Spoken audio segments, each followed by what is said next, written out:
I'm back.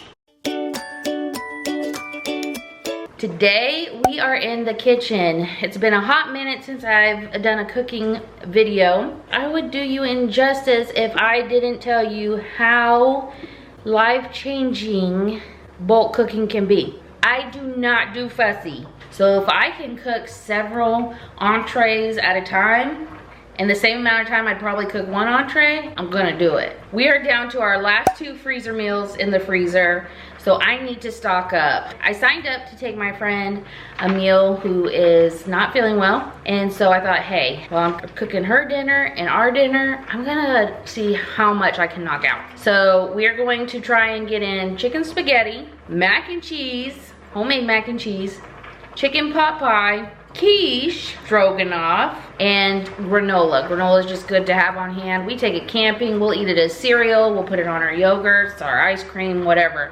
It's just something that I like to have on hand. And I actually use the recipe from Sarah on our tribe of many.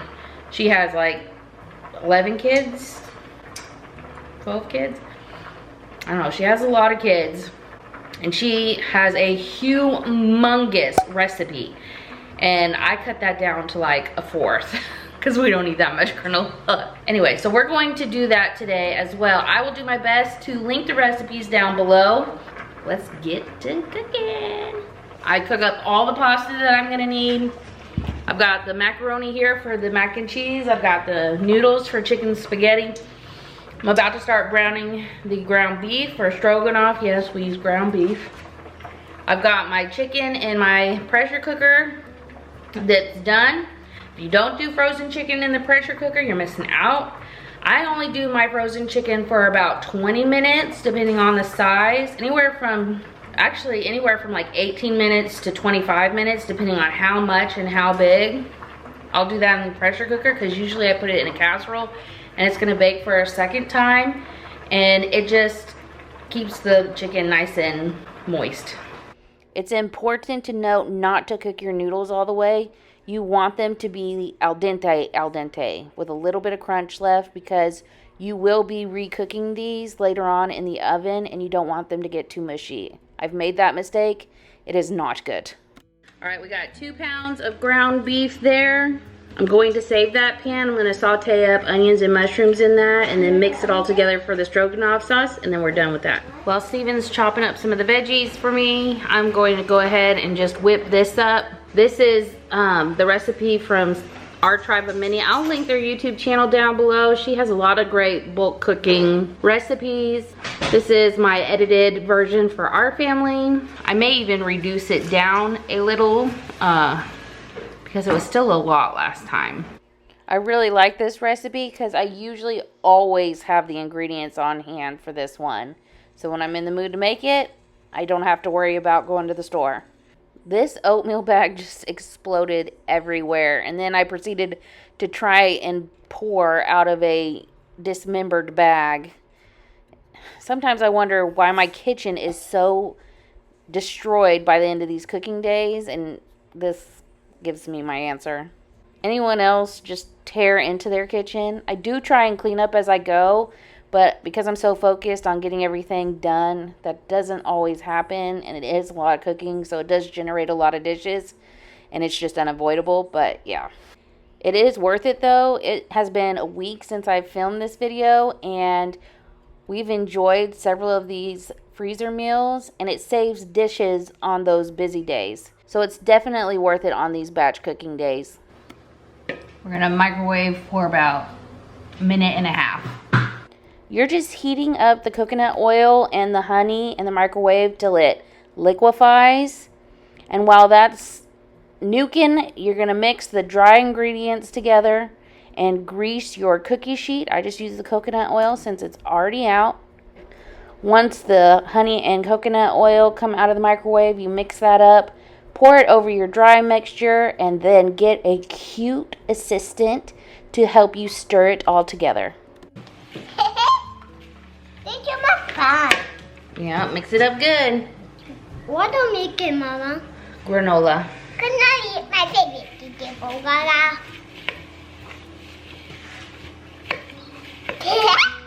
Hello.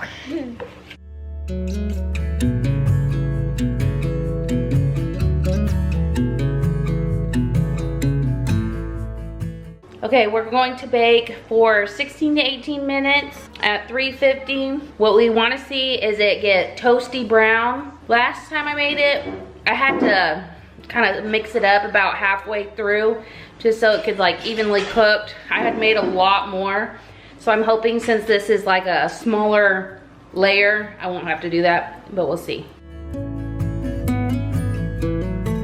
All right, Steven was kind enough to chop up some of my vegetables. We have diced mushrooms, diced onions, shredded chicken. That's obviously not a vegetable, but he shredded that up for me. I've got my spinach over here. You may be asking why our mushrooms are so small. It is a way that my kids don't notice. It blends right in with the ground beef. We're gonna be using both of these for the quiche and the stroganoff. I'm gonna go ahead and saw these together even though they're for two separate meals, and then I'll take what I need for the stroganoff out, and then I'll add my spinach in for the quiche, and then that will be ready to go for that. I do not go into cooking with a plan. I let the plan come to me. I just write down what I want, try and prep as much in advance, and then just try and assemble it all together. And usually it works out pretty well. This is a 16-ounce package of mushrooms and 2 full onions. By combining ingredients and cooking 2 meals in one pan, saves me on dishes. I do try and coordinate proteins like ground beef. Since I was making shredded chicken, I thought, okay, what else can I make with shredded chicken? And that's how I kind of came up with different other meal options and same kind of thought process for the ground beef. I'm just gonna drizzle in a little bit of avocado oil just to help brown this up. And we're just gonna let that cook down a little bit. All right, I am removing excess mushrooms. I don't need a whole lot for the quiche. I'd probably say reserving about a cup and a half maybe. All right, I'm going to take this reserved ground beef and pour it back in with the mushroom and onions. And while that reheats, we're going to mix up the chicken spaghetti sauce.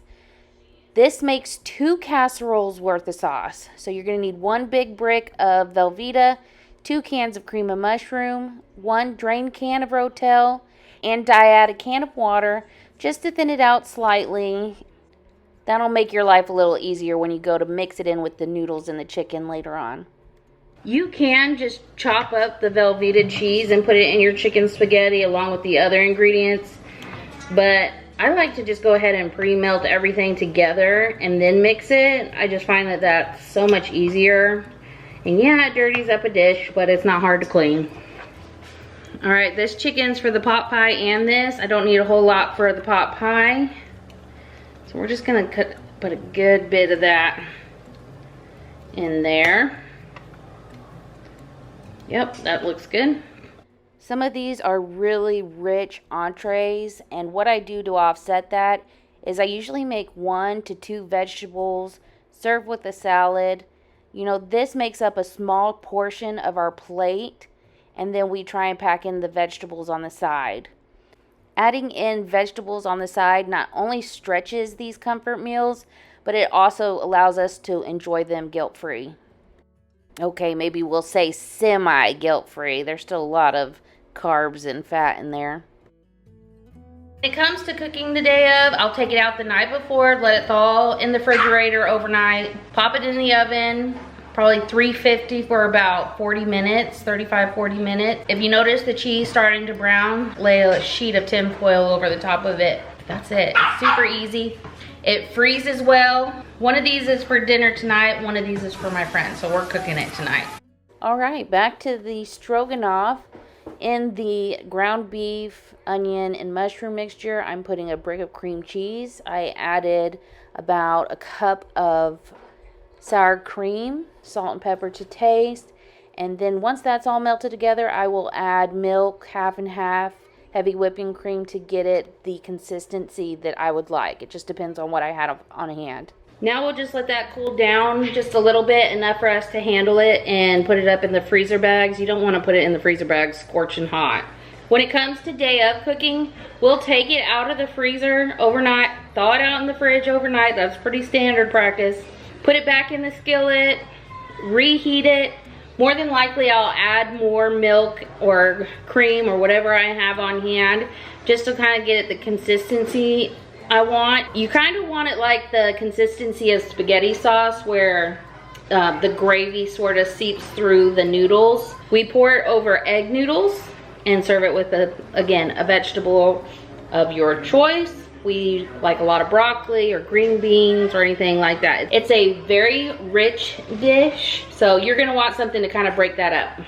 Y'all are gonna be blown away by how easy this chicken pot pie is. Shredded chicken. You can add some peas and carrots and just measure with your heart. Looks good. 1 can cream of chicken.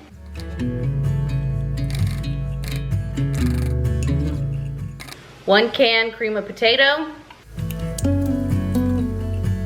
I do about a 1/4 can of the chicken broth that I cook the chicken in, just to kind of loosen up the soups.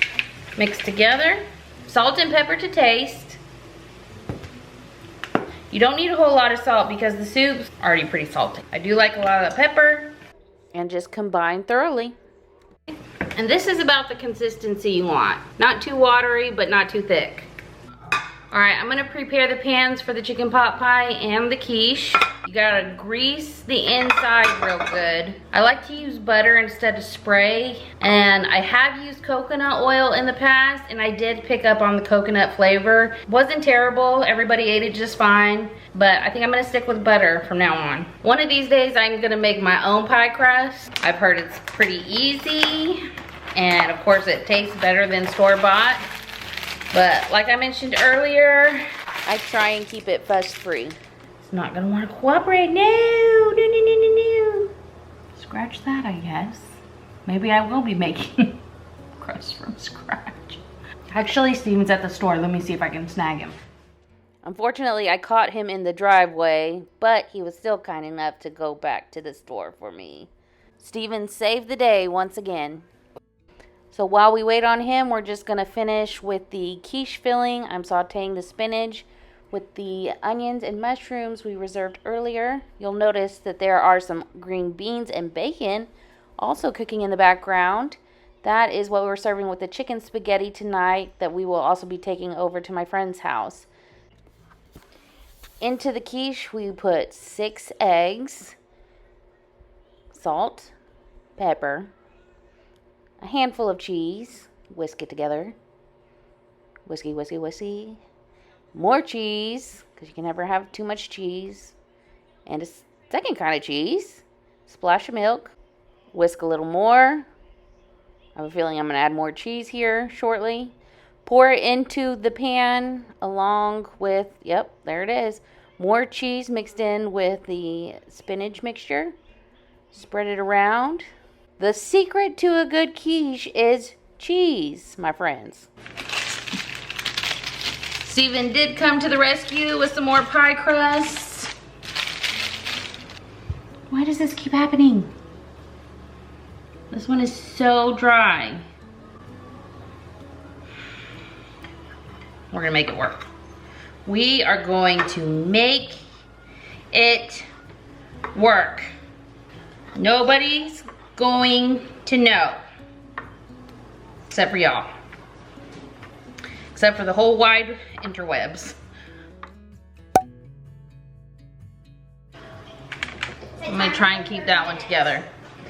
It's not uncommon for me to make too much filling, so if I do have extras that don't fit into the pie crust, I will freeze that for another time.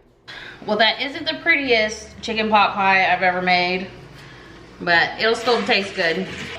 Next, I just sort of brush it with some butter. That helps it get nice and crispy.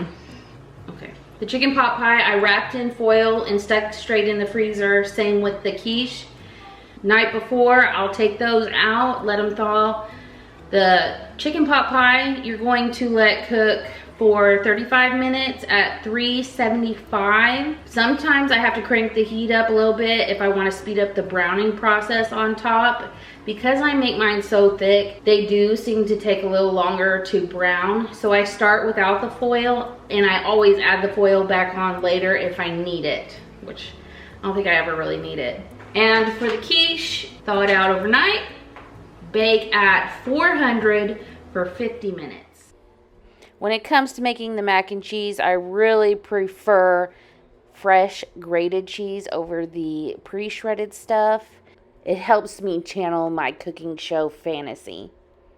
Just kidding. Well, kinda. But no, the pre-shredded stuff doesn't melt as easy. And this really creams up nicely when you use the fresh grated stuff. In a large pot, you're going to create a roux by melting a couple tablespoons of butter and a couple tablespoons of flour. Let that melt together. If you let it brown a little bit, it adds a nice little flavor. You don't want to leave this. You just kind of want to keep stirring it. Once you get that nice brown color, you're going to pour in your milk. I'll link the recipe down below so you know how much milk and all that, because I forgot. But this is a Betty Crocker recipe, so you know it's good. Once your milk sort of starts to thicken, it's time to add the cheese. This is for 2 casseroles. I'm going to use 2 cups of mozzarella and then a whole 8-ounce block of that shredded cheddar. As you see, I did end up using the pre-shredded mozzarella. I reserved just a little bit to put on top. I have more in the, actually, I'm gonna do all of it. And then I have more in the fridge that I can put on top. And let that all melt together. Oh, it looks so good. I'll show you. Look how delicious. I may have overcooked the amount of macaroni, so I'm just gonna sort of eyeball it. And then whatever macaroni I have left over, I think I'm gonna look up a pasta recipe that I can have that I can eat on during the week. In all transparency, that bowl of noodles is still sitting in my fridge waiting to be used. It's been a week since I filmed this.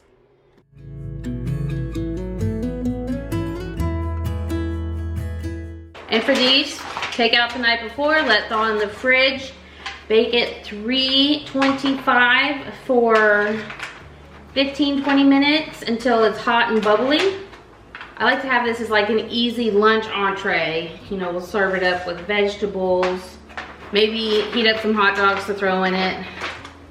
My kids like that. I'm not crazy about it. But yeah, so that's 2 more meals for our family ready to go. Thank you all so much for joining me for this video. I hope you enjoyed it. I know it was quite chaotic, but what you see is what you get here. I've got food all over my shirt. My kitchen is a mess, so I will be cleaning that next. And well, I counted altogether, we had 8 meals plus granola. So I feel pretty great about that. My friend got her meal. We sent her with some green beans and bacon you may have seen cooking in the background, and also some ice cream with ice cream cones. Thanks so much for hanging out with me. I hope you'll hit that like button. That always helps boost our channel, and we are so grateful for that. Leave me a comment. I love visiting the comments. I try and respond to everyone at least the whole week after a video is posted. So reach out to me down there. I can't wait to see you guys, and I guess we'll see you in the next one. Bye.